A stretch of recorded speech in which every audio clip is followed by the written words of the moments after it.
Assalamualaikum warahmatullahi wabarakatuh. Izin memperkenalkan diri. Nama saya Cahyani dengan NIM 2250191222 dari kelas F, kelompok 1. Sebelumnya, izin mempresentasikan mengenai PPT pada judul pelayanan kefarmasian sebagai memenuhi tugas sebelum praktikum pada praktikum farmasi terpadu.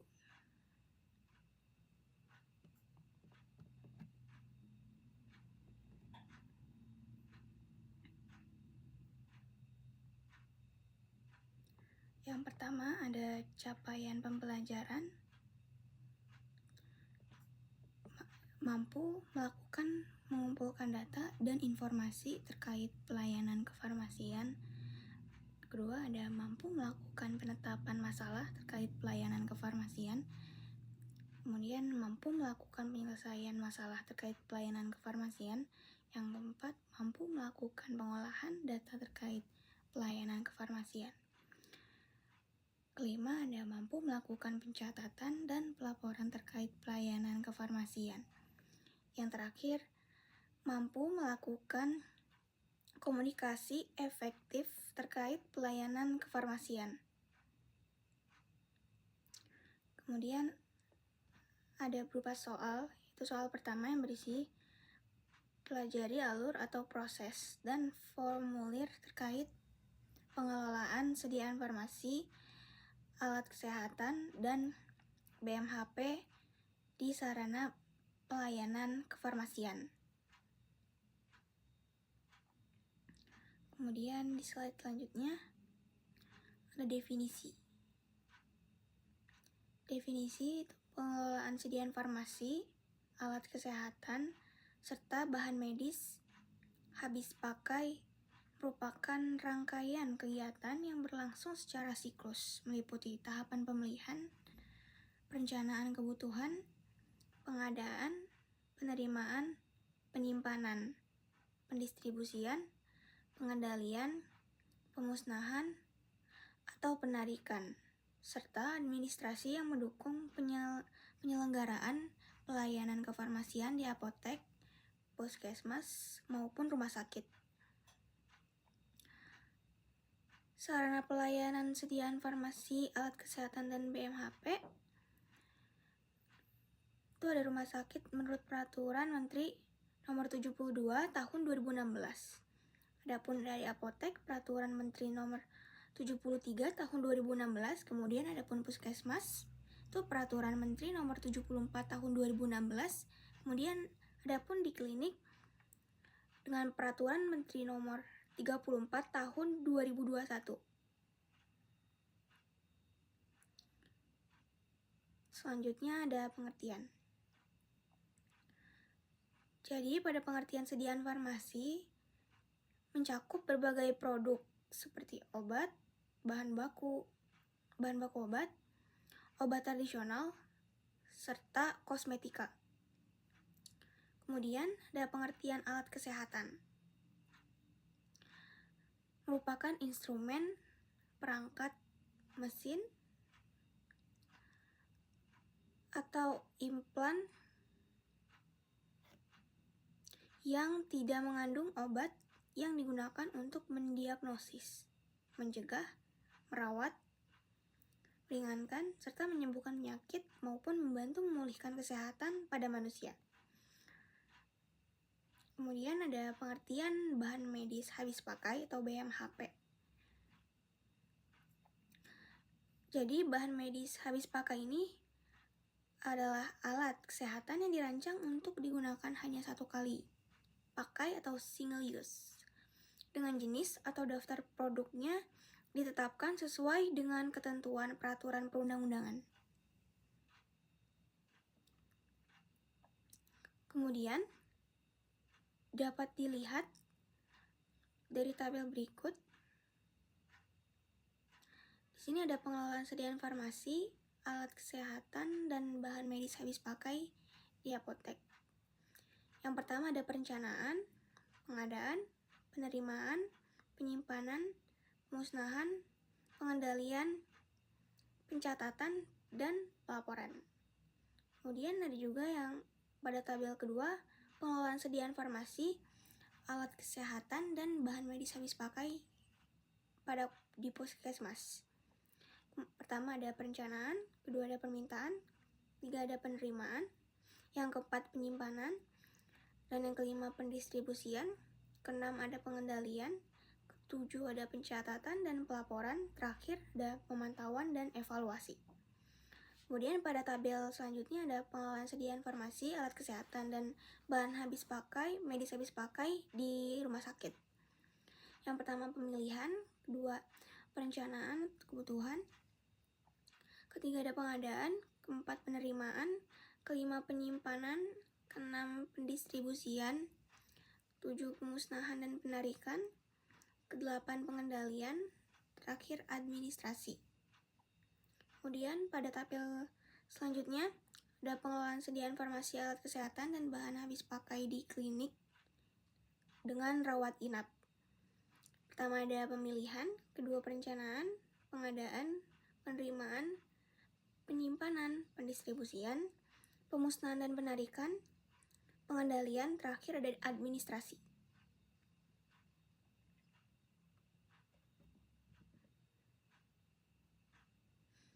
Kemudian selanjutnya ada apotek. Pada poin pertama yang dibahas adalah apotek. Pengelolaan sediaan farmasi, alat kesehatan, dan bahan medis habis pakai di apotek meliputi yang pertama ada pemilihan. Jadi kegiatan untuk menetapkan jenis sediaan farmasi, alat kesehatan, dan bahan medis habis pakai sesuai dengan kebutuhan, meliputi proses perencanaan, perhitungan kebutuhan, analisa, rencana kebutuhan farmasi, revisi daftar sediaan farmasi. Kemudian yang kedua ada pengadaan. Jadi dalam pengadaan ini untuk merealisasikan kebutuhan yang telah direncanakan, di mana proses pengadaan di apotek dilaksanakan dengan pembelian berdasarkan surat pemesanan yang ditandatangani apoteker atau pemegang SIA atau surat izin apoteker. Kemudian ada penerimaan. Kegiatan untuk menjamin kesesuaian jenis, spesifikasi, jumlah, mutu, waktu, penyerahan, dan harga yang tertera dalam kontrak atau surat pesanan dengan kondisi fisik yang diterima. Penerimaan sediaan farmasi di apotek harus dilakukan oleh apoteker. Kemudian selanjutnya ada penyimpanan. Jadi ini tuh kegiatan menyimpan dan memelihara dengan cara menempatkan pembekalan farmasi yang diterima di tempat yang aman dari pencurian serta gangguan fisik yang dapat merusak mutu sediaan farmasi.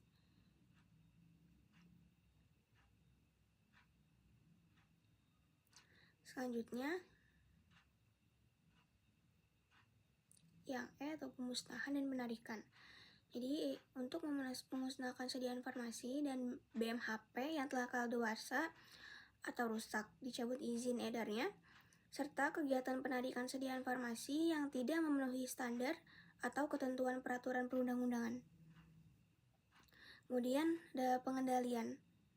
Kegiatan pengendalian ini itu untuk mempertahankan jenis dan jumlah persediaan sesuai kebutuhan pelayanan melalui pengaturan sistem pesanan atau pengadaan, penyimpanan, dan pengeluaran, meliputi pengendalian ketersediaan, penggunaan, dan jika tidak kerusakan recall atau kadaluarsa. Kemudian selanjutnya ada pencatatan dan pelaporan. Jadi pencatatan setiap pengadaan, penyimpanan, penyerahan, dan pencatatan lain sesuai kebutuhan. Pada pelaporan internal digunakan untuk kebutuhan manajemen apotek itu keuangan, barang. Untuk pelaporan eksternal digunakan sebagai memenuhi kewajiban sesuai peraturan perundang-undangan pada narkotika dan psikotropika. Dapat dilihat pada gambar yang telah tertera. Berikut merupakan contoh-contoh surat-surat dari poin-poin yang telah disebutkan tadi berdasarkan literatur. Selanjutnya juga sama, terdapat berbagai contoh surat-surat pelaporan yang sudah tertera pada literatur yang telah diambil untuk dilampirkan sebagai contoh.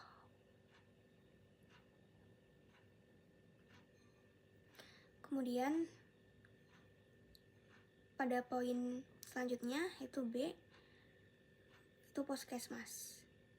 Jadi pengelolaan sediaan farmasi, alat kesehatan atau alkes dan bahan medis habis pakai atau BMHP di puskesmas itu mencakup beberapa tahap. Yang pertama ada perencanaan. Jadi perencanaan itu kebutuhan dilakukan oleh apoteker atau tenaga teknisi kefarmasian atau biasa disebut TTK yang mengelola ruang farmasi. Setiap periode kegiatan perencanaan meliputi pemilihan obat berdasarkan daftar obat esensial nasional atau DON dan formularium nasional. Kemudian ada pengumpulan data kebutuhan. Selanjutnya ada perhitungan kebutuhan untuk periode tertentu dengan memperhitungkan buffer stock. Kemudian ada analisis metode perhitungan persediaan. Terakhir ada evaluasi hasil perencanaan serta revisi daftar obat bila diperlukan. Kemudian pada poin selanjutnya ada pengadaan. Jadi proses pengadaan di puskesmas itu dapat dilakukan melalui dua cara, yaitu dengan mengajukan permintaan ke Dinas Kesehatan Kabupaten atau Kota atau melalui pembelian mandiri. Kemudian ada penerimaan. Jadi pada penerimaan ini bertujuan memastikan kesesuaian antara jenis, spesifikasi, jumlah, mutu, waktu penyerahan, serta harga yang tercantum dalam dokumen penerimaan dengan kondisi barang yang diterima secara fisik. Kemudian pada poin selanjutnya ada penyimpanan. Jadi penyimpanan itu merupakan kegiatan penyimpanan dan menjaga perbekalan farmasi di tempat yang aman untuk melindungi dari pencurian maupun kerusakan fisik yang dapat menurunkan mutu sediaan farmasi. Kemudian pada poin selanjutnya ada pendistribusian. Jadi pendistribusian ini adalah sebuah kegiatan yang menyalurkan atau menyerahkan sediaan farmasi dan BMHP dari puskesmas induk ke unit pelayanan lain di jaringannya seperti puskesmas pembantu atau puskesmas keliling dan bidan desa guna memenuhi kebutuhan pelayanan kesehatan. Kemudian pada poin selanjutnya ada pemusnahan dan penarikan. Jadi meliputi kegiatan menghancurkan sediaan farmasi dan BMHP yang sudah kadaluarsa, rusak atau dicabut izin edarnya, serta menarik produk yang tidak memenuhi standar atau melanggar ketentuan peraturan yang berlaku. Selanjutnya yang terakhir ada administrasi. Jadi ini mencakup kegiatan pencatatan dan pelaporan seluruh aktivitas pelayanan kefarmasian di puskesmas, baik untuk kepentingan laporan internal maupun eksternal. Dan selanjutnya dapat dilihat ada contoh-contoh terkait laporan atau formulir-formulir. Ada lampiran 1, lampiran 2, dan lampiran 3 dapat dilihat, dan terakhir lampiran 4. Ini telah diambil dari literatur sebagai contoh untuk dilampirkan. Selanjutnya juga sama, ada lampiran 5.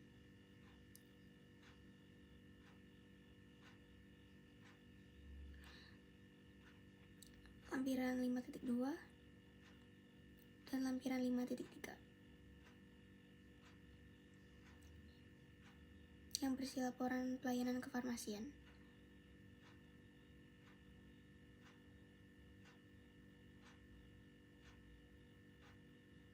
Kemudian selanjutnya ada pada poin C, rumah sakit. Jadi pengelolaan sediaan farmasi, alat kesehatan, dan bahan medis habis pakai di rumah sakit dilaksanakan oleh instalasi farmasi melalui sistem satu pintu. Jenis alat kesehatan yang dikelola dalam sistem ini meliputi alat medis habis pakai atau peralatan non-elektromedik. Jadi seperti alat kontrasepsi atau IUD, alat pacu jantung, implan, dan stent, dengan tujuan utama untuk memenuhi kebutuhan pasien melalui pelayanan instalasi farmasi. Jadi kegiatan pengelolaan sediaan farmasi, alat kesehatan, dan BMHP di rumah sakit mencakup beberapa tahap. Seperti di bawah ini. Yang pertama ada pemilihan. Proses penetapan jenis sediaan farmasi, alat kesehatan, dan BMHP atau bahan medis habis pakai yang dibutuhkan berdasarkan formularium rumah sakit yang disusun sesuai dengan formularium nasional. Kemudian selanjutnya ada perencanaan. Kegiatan untuk menentukan jumlah dan waktu pengadaan sediaan farmasi seperti Alkes dan BMHP berdasarkan hasil dari proses pemilihan. Kemudian ada pengadaan. Jadi serangkaian kegiatan yang dilakukan secara berkesinambungan dimulai dari penetapan kebutuhan, perhitungan jumlah dan anggaran, pemilihan metode serta pemasok, penyusun kontrak, hingga pemantauan dan pembayaran hasil pengadaan. Kemudian ada penerimaan, jadi tahap untuk memastikan bahwa jenis spesifikasi jumlah mutu, waktu pengiriman, serta harga barang yang diterima sesuai dengan kontrak atau surat pesanan, baik secara administratif maupun fisik. Kemudian selanjutnya ada penyimpanan. Itu merupakan kegiatan menata dan menyimpan sediaan farmasi serta alat kesehatan sesuai dengan standar dan ketentuan kefarmasian untuk menjaga mutu, keamanan, dan kestabilannya. Kemudian ada pendistribusian. Rangkaian proses yang dilakukan untuk menyalurkan atau menyerahkan sediaan farmasi, Alkes, dan BMHP dari tempat penyimpanan hingga ke unit pelayanan atau langsung kepada pasien. Jadi proses ini harus menjamin mutu, stabilitas, jenis, jumlah, serta ketepatan waktu penyerahan. Kemudian ada pemusnahan dan penarikan. Kegiatan ini mencakup penarikan sediaan farmasi yang tidak memenuhi standar atau ketentuan hukum. Penarikan dilakukan oleh pemegang izin edar berdasarkan perintah dari BPOM atau mandatory recall atau atas inisiatif sendiri atau voluntary recall oleh pemegang izin edar dengan tetap melaporkan hasilnya kepada Kepala BPOM atau BPOM. Kemudian ada pengendalian, jadi tindakan pengawasan terhadap penggunaan sediaan farmasi, alat kesehatan, dan BMHP yang dilakukan oleh instalasi farmasi bekerja dengan komite atau tim farmasi dan terapi rumah sakit untuk menjamin penggunaan yang rasional dan efisien. Kemudian terakhir ada administrasi. Itu meliputi kegiatan pencatatan, pelaporan, administrasi keuangan, serta administrasi penghapusan yang menjadi bagian penting dalam penataan dan pertanggungjawaban pengelolaan sediaan farmasi, alat kesehatan, dan BMHP. Kemudian ada pun contoh-contoh lampiran 1, 2 yang telah tersedia pada literatur dan dicantumkan pada PowerPoint berikut. Selanjutnya juga sama, terdapat berbagai contoh lampiran yang sudah tertera pada literatur yang telah dicantumkan pada PowerPoint berikut ini. Bisa dilihat dan dipahami. Terdapat tabel-tabel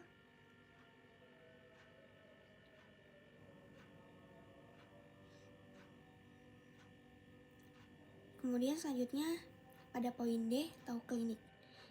Pengelolaan sediaan farmasi, alat kesehatan, dan BMHP di klinik mencakup beberapa tahapan sebagai berikut. Yang pertama ada pemilihan. Jadi merupakan proses kolaboratif yang mempertimbangkan kebutuhan dan keselamatan pasien serta aspek efisiensi ekonomi berdasarkan acuan formularium klinik. Kemudian yang kedua ada perencanaan. Jadi klinik wajib menyusun rencana kebutuhan sediaan farmasi, alat kesehatan, bahan medis yang bisa dipakai dengan menggunakan metode yang dapat dipertanggungjawabkan agar dapat mencegah terjadinya kekosongan persediaan.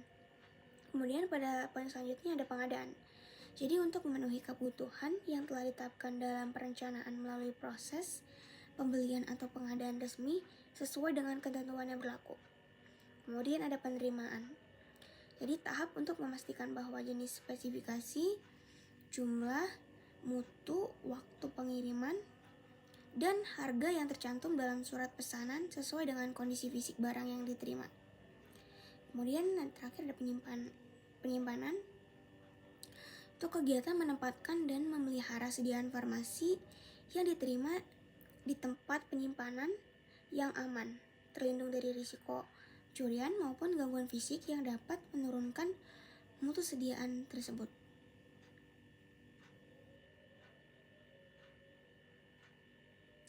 Kemudian poin selanjutnya ada pendistribusian. Merupakan kegiatan menyalurkan sediaan farmasi dan BMHP di klinik untuk mendukung pelayanan medis khususnya bagi pasien rawat inap agar kebutuhan obat dan bahan medis habis pakai selalu terpenuhi dan tepat. Kemudian pada poin selanjutnya itu pemusnahan dan penarikan.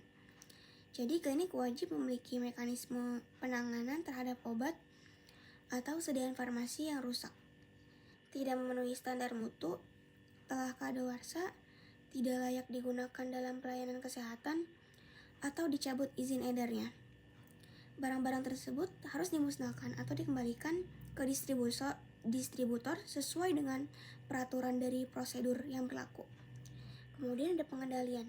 Kegiatan ini bertujuan untuk memastikan tercapainya target pengelolaan sesuai dengan strategi dan program yang telah ditetapkan, sehingga dapat mencegah terjadinya kelebihan maupun kekurangan persediaan sediaan farmasi di klinik. Kemudian ada administrasi yang terakhir, itu meliputi pencatatan dan pelaporan pada setiap tahap pengelolaan sediaan farmasi, alat kesehatan, dan BMHP. Pencatatan mencakup dokumen seperti surat pesanan, faktur, pengadaan, kartu stok, penyimpanan, nota atau struk penyerahan, serta catatan lain yang diperlukan sesuai kebutuhan. Jadi pelaporan dilakukan baik secara internal maupun eksternal sebagai bentuk pertanggungjawaban administrasi. Kemudian dilanjut pada soal kedua, yaitu pelajari penulisan resep yang benar. Jadi cara penulisan resep yang benar berdasarkan Permenkes nomor 72 tahun 2016. Resep merupakan permintaan tertulis dari dokter atau dokter gigi kepada apoteker baik dalam bentuk paper maupun elektronik untuk menyediakan dan menyerahkan obat bagi pasien sesuai peraturan yang berlaku. Jadi resep harus ditulis dengan jelas, mudah dibaca, dan memuat informasi nama dan alamat penulis resep, tanggal peresepan, nama dan kekuatan obat dengan singkatan dan satuan yang baku, bentuk sediaan dan jumlahnya, cara pemakaian dan peringatan, nama umur, dan tanggal lahir pasien, serta alamat juga dicantumkan, kemudian dibubuhi tanda tangan dokter. Penulisan resep yang benar harus mengacu pada tatanan atau aturan yang baku sesuai dengan kebijakan rumah sakit, bertujuan untuk yang pertama meminimalkan kesalahan dalam pembacaan resep oleh apoteker atau farmasi. Yang kedua, agar terdapat keseragaman pada penulisan resep oleh dokter, maka seluruh dokter harus mengikuti standar penulisan resep yang benar berdasarkan peraturan dari direktur rumah sakit.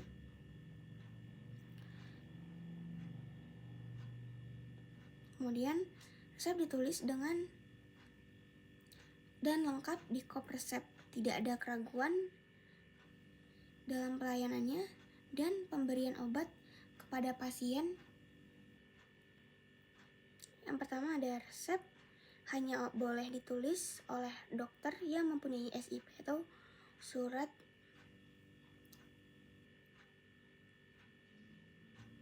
kemudian ada format resep menggunakan formulir resep. Kemudian yang kedua ada 1 lembar kop resep hanya untuk 1 pasien. 3 ada signatura ditulis dalam singkatan Latin dengan jelas.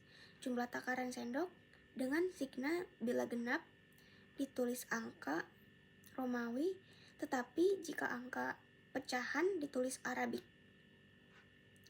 Menulis jumlah wadah atau numero atau no selalu genap. Walaupun kita butuh 1,5 botol, harus digenapkan menjadi FLS atau 2. Kelima ada setelah signatura harus diparaf atau ditandatangani oleh dokter yang bersangkutan, menunjukkan keabsahan dari resep tersebut terjamin. Keenam ada jumlah obat yang dibutuhkan ditulis dalam angka Romawi.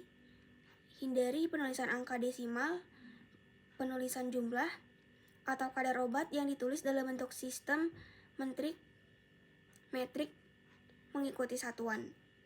Nama pasien, nama ibu kandung, dan nomor MR harus jelas. Kemudian pada slide selanjutnya ada penulisan resep benar yang mencakup. Berikut ada formulir lembar resep. Di sini dapat dilihat dengan seksama. Contoh resepnya ada puskesmas di sini. Ada alamatnya serta nomor teleponnya.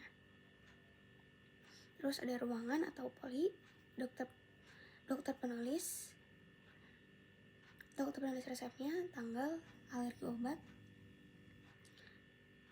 Ada resepnya juga, nama pasien, no RM, atau rekam medik, tanggal lahir atau usia, berat badan, tinggi badan, tanda tangan dokter penulis resepnya. Kemudian selanjutnya ada lampiran juga. Ini formulir resep seperti tadi, mirip seperti tadi. Di sini ada contoh resep kayak alamat rumah sakitnya, ruangan atau poli, tanggal, pasien ada alergi obat atau enggaknya, resep, nama pasien, nomor rekam medik,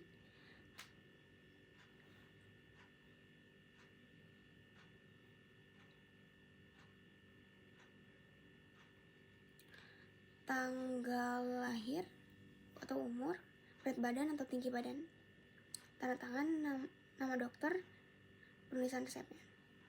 Kemudian selanjutnya ada soal ketiga. Pelajari cara melakukan pengajian resep dan formulir yang terkait.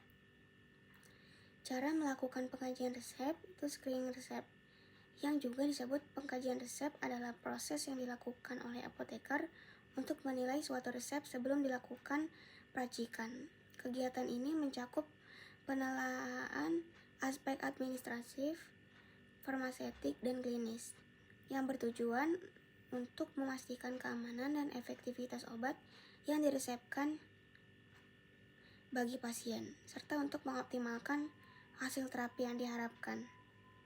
Kemudian ada tahap pelaksanaan pengkajian resep. Yang pertama ada persiapan pelaksanaan,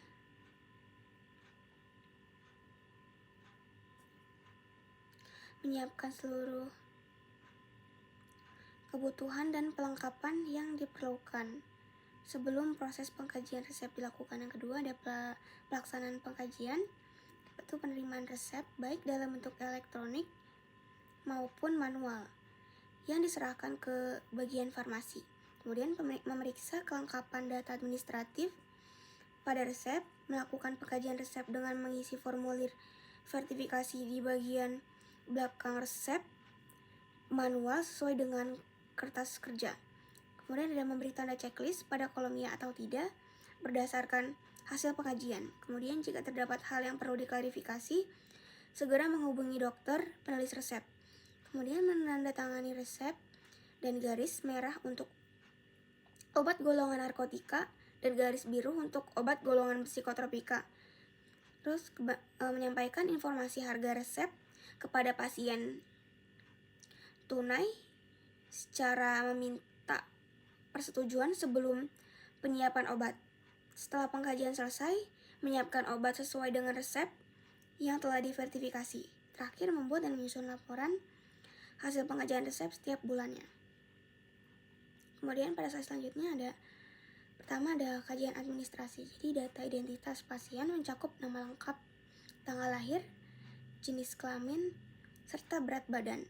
Yang kedua ada informasi dokter meliputi nama, nomor surat izin praktik atau SIP, alamat, nomor telepon, dan tanda paraf. Ketiga ada mencantumkan tanggal penulisan resep. Kemudian selanjutnya ada kajian farmasetik. Yang pertama meliputi meninjau bentuk kesediaan dan kekuatan dosis obat. Kedua memperhatikan stabilitas sediaan obat. Yang ketiga menilai kompatibilitas atau ketercampuran antar obat. Selanjutnya ada kajian klinis, itu mengevaluasi ketepatan indikasi serta dosis obat.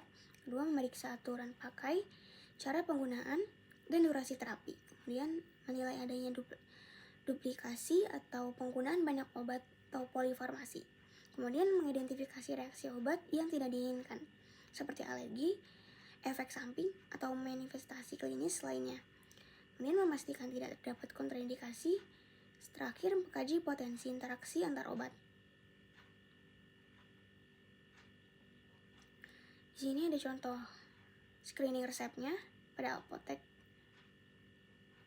Ada kriteria pemeriksaan, checklist yang harus dicek, dan pelengkapan pengkajian resepnya. Dan sedikit notes, apabila dalam pengkajian ditemukan ketidaksesuaian, apoteker wajib melakukan komunikasi dengan dokter penulis resep dan mendokumentasikan hasil komunikasi tersebut. Kemudian selanjutnya ada contoh formulir screening resep. Di sini ada gambar screening resep apotek, dapat dilihat. Terdapat lampiran juga. Ada pengkajian, kolom ya atau tidak, dapat di checklist.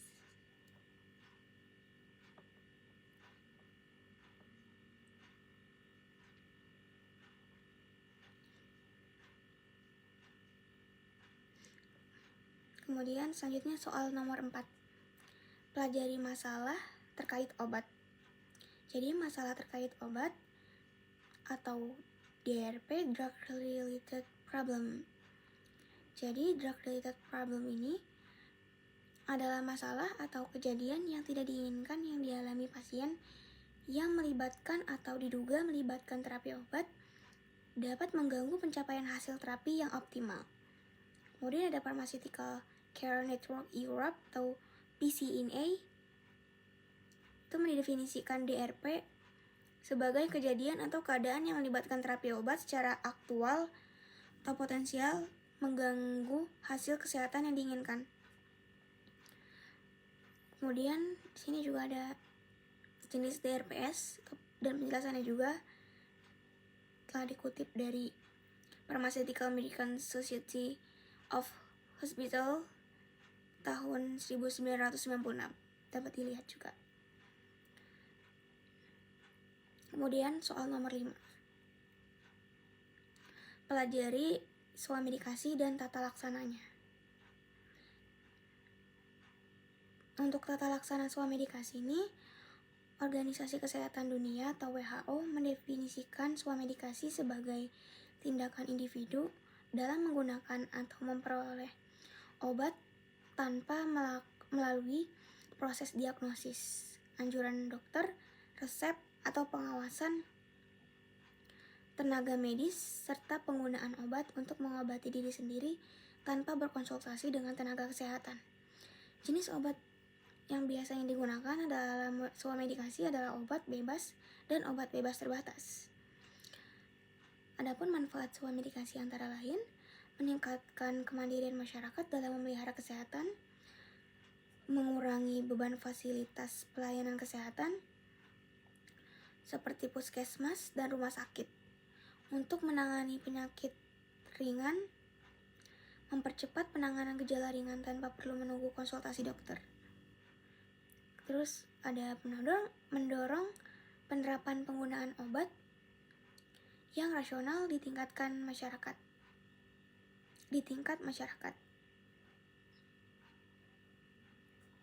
Kemudian sini ada kendali masyarakat, kendali masalah kesehatan ringan seperti demam ringan, sakit kepala atau nyeri otot, batuk pilek, gangguan pencernaan ringan atau dispepsia, kemudian diare, kemudian sariawan atau nyeri haid ringan, dan sebagainya.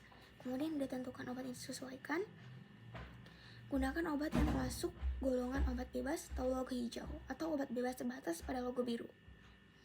Jangan menggunakan obat keras atau logo merah tanpa resep dari dokter. Kemudian pada poin selanjutnya, gunakan obat sesuai petunjuk pemakaian. Jadi ikuti dosis, frekuensi, dan lama penggunaan sesuai aturan. Kemudian hindari mengonsumsi obat melebihi dosis yang dianjurkan. Perhatian kemungkinan efek samping dan interaksi antar obat. Pantau hasil penggunaan obat. Jadi jika gejala sudah membaik, hentikan penggunaan obat.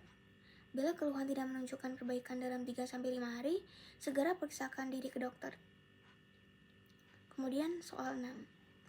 Pelajari tata laksana penyakit degeneratif, parameter klinik terkait efek samping yang perlu diperhatikan. Pelajari cara mengisi formulir yang terkait. Di sini tata laksana penyakit degeneratif. Penyakit degeneratif adalah yang muncul akibat kerusakan atau penurunan fungsi sel, jaringan, atau organ tubuh secara bertahap. Biasanya karena proses penuaan, gaya hidup tidak sehat, atau faktor genetik. Kemudian dapat dilihat ada sumber buku referensi manajemen terapi pada penyakit degeneratif. Bisa dilihat ada penyakitnya, tata laksana farmakologisnya pada tabel berikut ini. Kemudian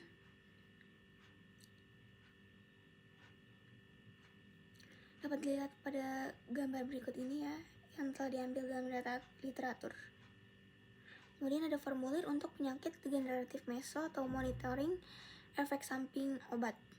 Jadi monitoring efek samping obat adalah kegiatan dilakukan untuk mendeteksi secara dini reaksi obat yang merugikan atau adverse drug reaction atau ADR, menilai tingkat keparahannya, dan mengambil tindakan yang tepat agar pasien tetap aman dan terapi efektif. Kemudian ada pun contoh suratnya yang berwarna kuning, dapat dilihat.